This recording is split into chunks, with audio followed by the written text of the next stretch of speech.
wrap up this signature of this memorandum of understanding. Thanks everyone for being here with us. We appreciate if the president and the team from the U.S. stay for the press conference that will take place now. Thank you very much.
We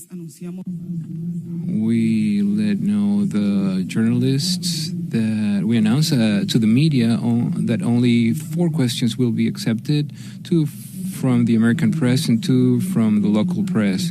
Journalists will be called by name and media outlet.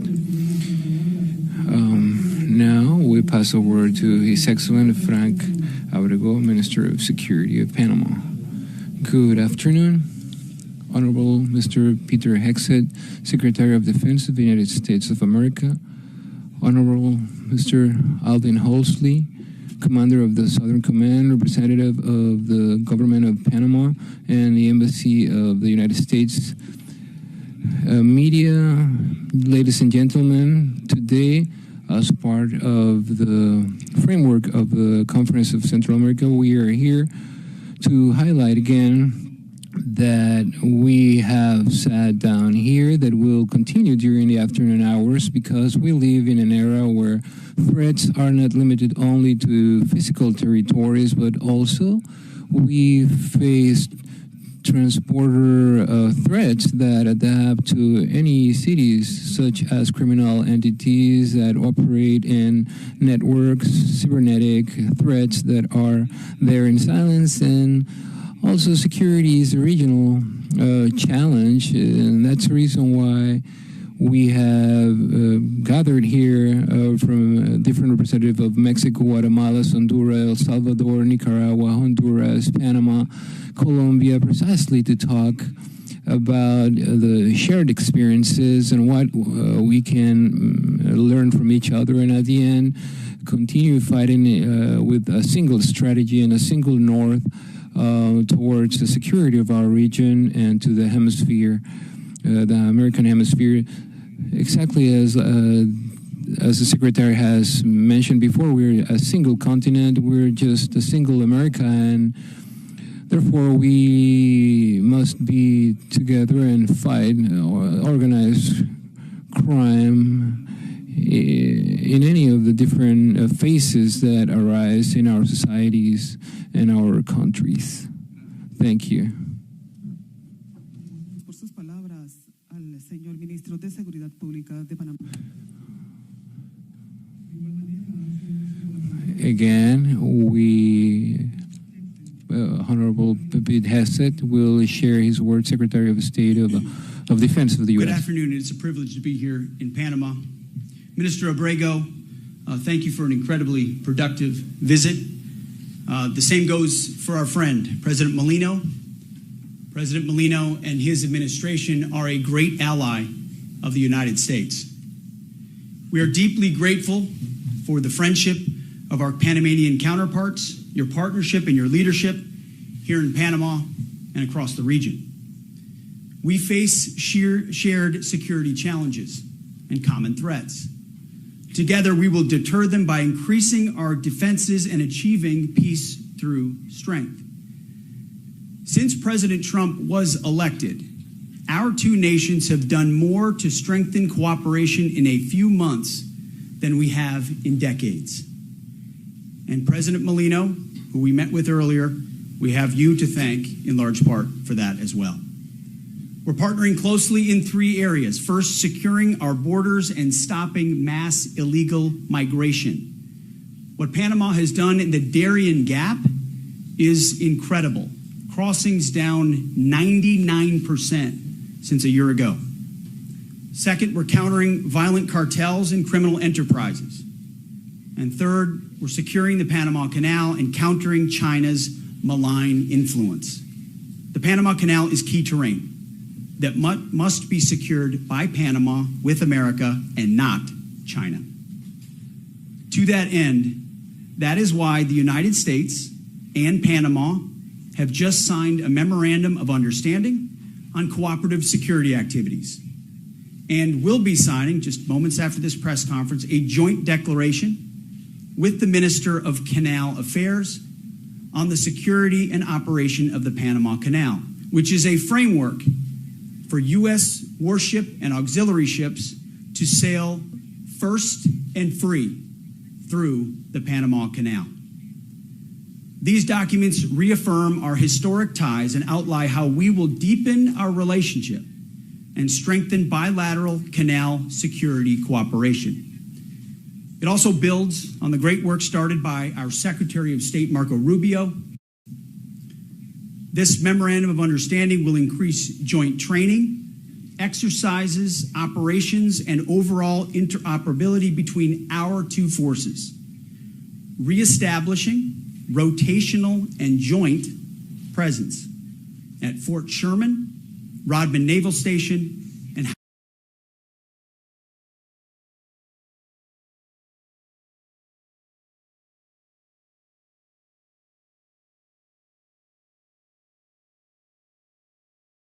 information sharing, bilateral security dialogues, and canal infrastructure improvements. These steps are going to help Panama deter and counter malign activity in the areas surrounding the canal. Our countries reaffirmed our shared commitment to protecting Panamanian sovereignty from malign influence. And we recognize the foundational importance of our constitutional governments, including respect for our neutrality treaty. We've also been working closely with the Panama Canal Authority, and we will further increase our cooperation with each other. The U.S. Army Corps of Engineers is one example.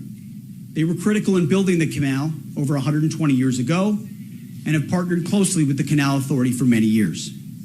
The Canal Authority will continue to pay the Corps of Engineers for their expertise and technical support. This will help ensure the canal's long-term sustainability.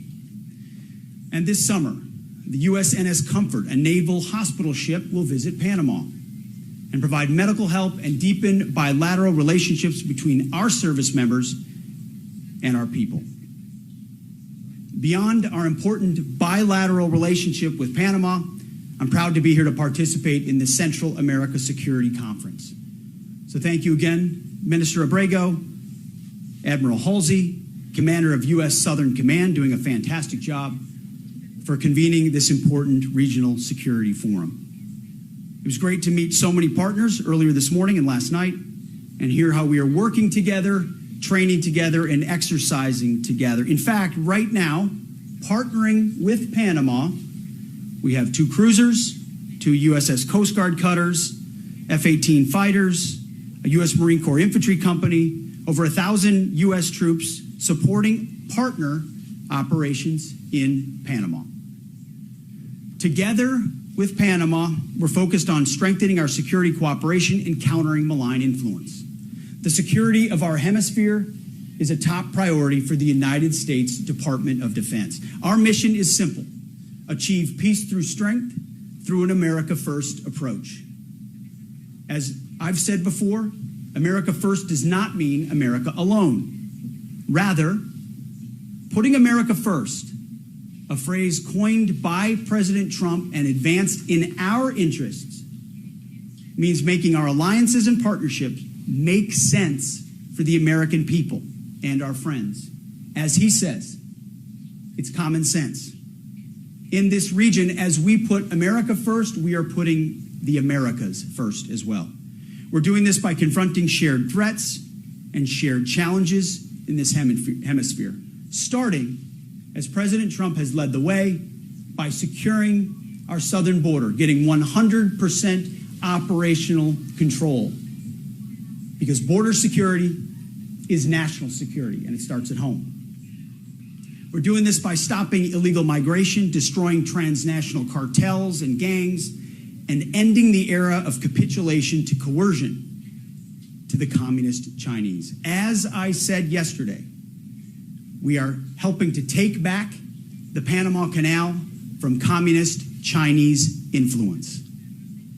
Like our partners across Central America and South America, the United States wants a hemisphere that is secure, prosperous, and full of sovereign nations.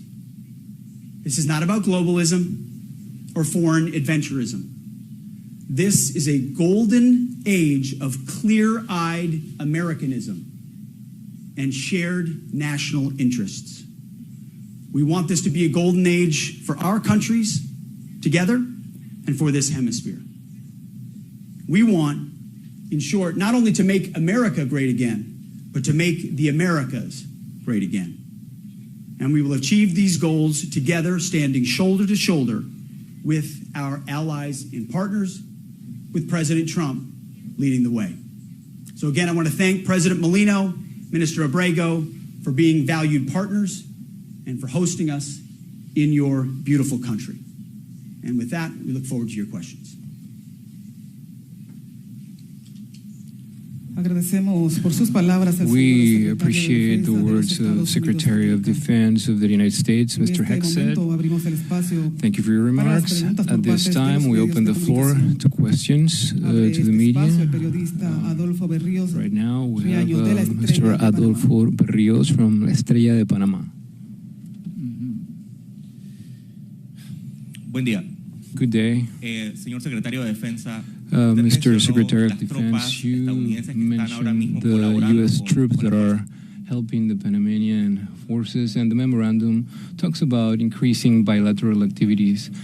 The joint announcement in English makes no mention of Panama's sovereignty over the canal. So the U.S. recognized Panama's sovereignty over the canal, and if there are plans from the U.S. to maintain a permanent military presence in Panama beyond the current cooperation and training. Appreciate the question. Yeah, guys. We certainly understand that the Panama Canal is in Panama, and protecting Panamanian sovereignty from malign influence is important, which is why when President Trump says we're taking back the Panama Canal from Chinese influence, that involves partnership with the United States and Panama. And we're grateful that they've welcomed U.S. troops on Panamanian soil by invitation through rotational joint exercises. And that's what you'll see in the Memorandum of Understanding, is an opportunity to revive, whether it's the military base, naval air station, locations where U.S. troops can work with Panamanian troops to enhance capabilities and cooperate. In a rotational way, we welcome the opportunity to have an increased troop presence here alongside the Panamanians to secure the sovereignty of the Panama Canal. Are there plans to make it permanent? Ultimately, we look forward to a long relationship with the country of Panama, and that would be in deliberation with the leadership of Panama.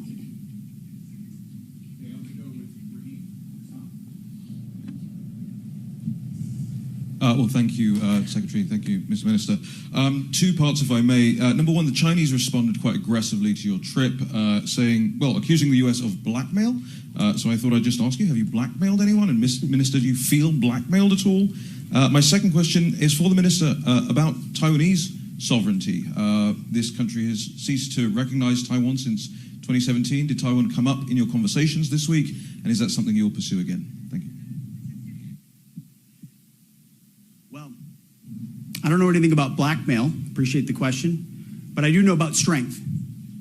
Peace through strength and deterrence.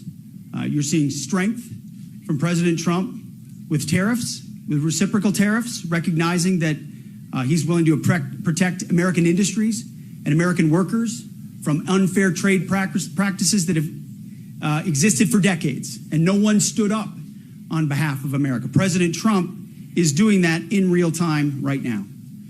And at the Defense Department, whether it was our trip to the Indo-Pacific, in the Philippines, Japan, and Guam, and elsewhere, or here in the Panama Canal, and with our Panamanian partners, we're standing up to malign Chinese influence and simply saying a strong America that deters that influence in our own backyard, in our hemisphere, is good for us, good for our partners, and creates opportunities for freedom in the future. So again, this is not about we want peace. We seek peace. We don't seek conflict. But we believe that conflict does not come the stronger we are. And we're happy to speak it clearly, which President Trump has always been willing to speak that clearly, which is why we point out here clearly the malign influence of the communist Chinese and their attempt to leverage it in the Panama Canal or Panama Canal area, which does not serve Panamanian interests or American interests. And that's something we will stand up for every day. Continuamos con las preguntas y es la We oportunidad continue del with periodista questions. Juan Now José we have Juan Jose Rodriguez de AFP. from Media AFP. Hola. Good quería afternoon. preguntarle I al wanted señor to ask Secretary. Ayer Estados Unidos se dio un Yesterday, comunicado the donde press habla de released fast, and talked about referente a un posible acuerdo an para agreement que los buques de la Marina an de agreement Estados Unidos for the no passage of paguen los warships peajes to cuando pasan por not el Canal de pay Panamá. Yo quería when they preguntarle cross si the Panama realmente ha Canal. habido un I wanted acuerdo to entre ask Panamá if there y has Estados been an Unidos agreement para between que Panama and the efectivamente U.S. to los buques de la effectively Marina de Estados Unidos no paguen peajes waive o que those Panamá les devuelva payments to Panama ese when dinero, these bien warships a cross, través de compras or if de Panama has to return that payment otro tipo de through medidas. purchasing Y en ese materials or anything caso, from the si esto no U.S. quedaría In en that el case, espíritu, if this de los wouldn't that break the spirit of the neutrality treaties?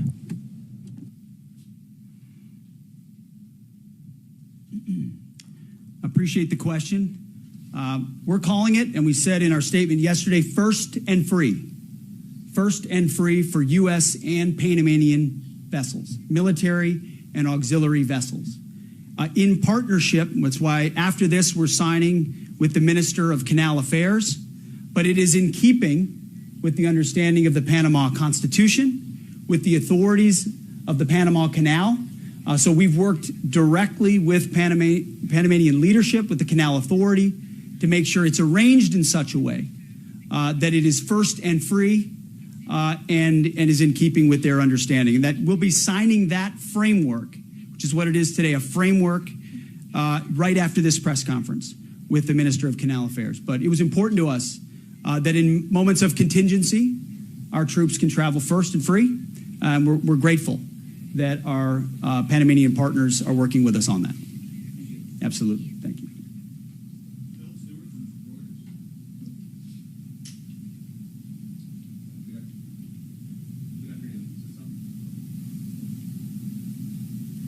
Good afternoon. Secretary Hegseth, did you provide assurances that the United States would not intervene militarily to take over the Panama Canal, or is that contingent on what happens with Chinese presence here in Panama? And your top general in Europe said yesterday that the United States should keep its military presence on the continent as it is now. Do you agree? And are you considering relinquishing the SACEUR post to a non-American? And to Minister Abrego, would Panama accept a permanent deployment of U.S. troops or the establishment of a permanent U.S. military base on Panamanian soil? And if not, why not? Thanks. I would just start by saying the only person that will make a determination about force structure of U.S. troops in Europe will be President Trump, the Commander-in-Chief.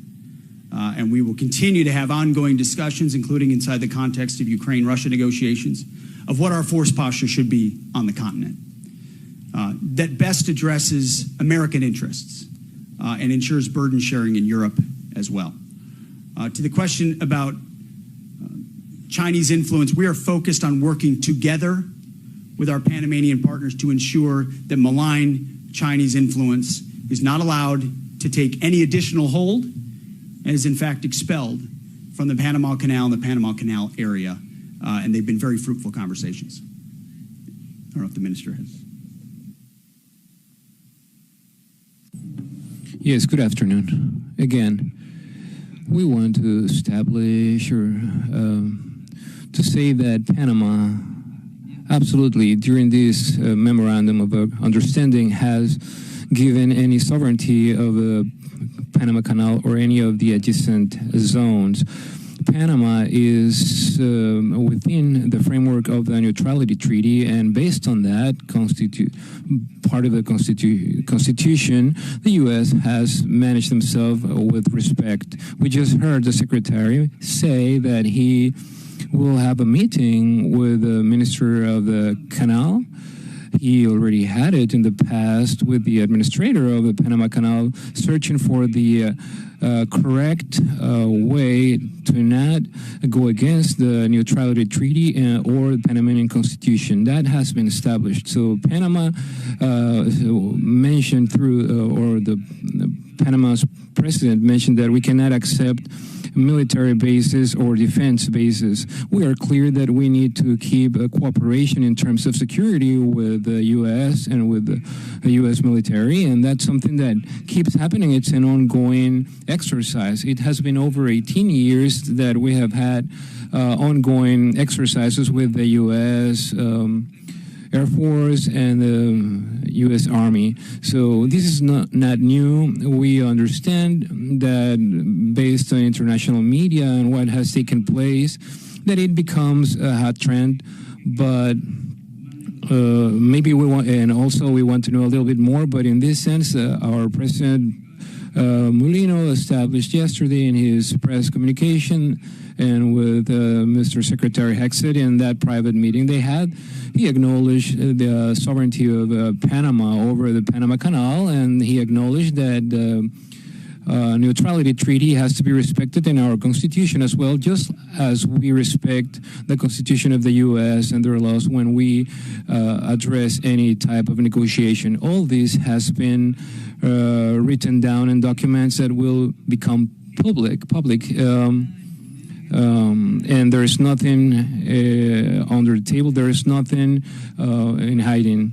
Everything will be out there and available for anyone who wants to read it. Thank you.